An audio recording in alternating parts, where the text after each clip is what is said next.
When you walk through this airport, you may notice this unusual pile of things that look like someone was cleaning an abandoned house or storage and put things on the sidewalk for a garage sale and suddenly gave up on the idea. This is Prague's airport in Czech Republic and it's called Václav Havel Airport Prague. The airport's IATA code is PRG. The airport in Prague was named after the first post-Velvet Revolution president of the Czech Republic, Václav Havel. Basically, that was after the Iron Curtain between the West and the USSR and its satellites fell after the end of 1989. The airport's name was changed on October 5th, 2012, which would have been President Havel's 76th birthday. I have passed through Prague airport many times and I want to show you this pile of seemingly random objects. Why? Because it is something quite unique and you cannot see many things like this anywhere else in the world, certainly not at any other airport as far as I know. And it is also quite amusing and fun trying to figure out how this whole damn thing works. This anamorphic work is by a Czech artist, Patrik Proško, who has made similar objects in the past, capturing the likenesses of famous historical figures. Visitors can see a large and quite stunning 3D portrait of Václav Havel, comprised of items associated with him and the Velvet Revolution he led.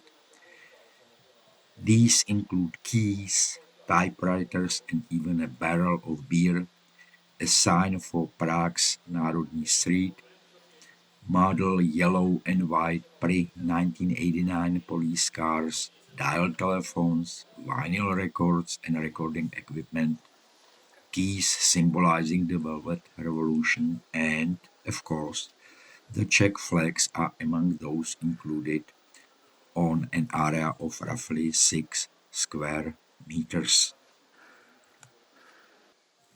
The artist used thousands of items to create a highly recognizable image of a dissident turned President Havel, if the whole is seen from a certain angle.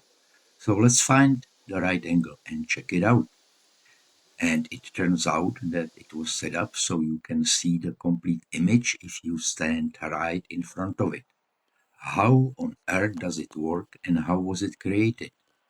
And to see it even better, there is a viewing lens. And if I just move slowly from the center, you can easily see how this whole 3D portrait will again deconstruct. Amazing, isn't it? It is notable that viewers can only capture the complete image from a specific position, as from other angles the installation transforms into an apparently random arrangement of disparate objects. As Proshko, the artist, pertinently points out, the right point of view is important for the exhibit, just like in life. And if you are curious, the artist says it took him 4 months to put the whole thing together. The frequent question he is being asked is, how is such a thing done? And he always responds the same way. I cannot reveal the know how, but I can describe the basic approach. In the process, I have to think on 8 levels simultaneously in real time.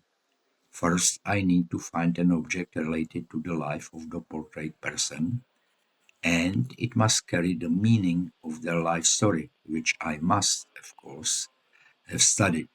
This being phase zero, and I cannot do it with just anything, which significantly limits my choice of objects.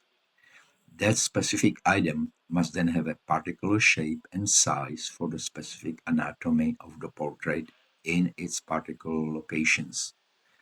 If I manage to find these three factors in one thing, it must also have a specific color for painting and shading the portrait. The fifth level is working with a specific light source, because every object casts a shadow that must not fall on the areas where the portrait should be illuminated. Primarily, I create an illusion of a 2D painting from the right angle, where the portrait appears flat. However, the installation is spatial, and I approach it from all other angles sculpturally to make it dynamic and visually interesting from all sides.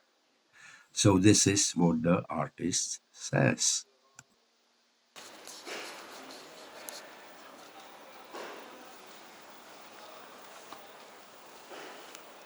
So I think this will be the end of the video. I hope you liked it. It was certainly very interesting. Let's catch the next flight.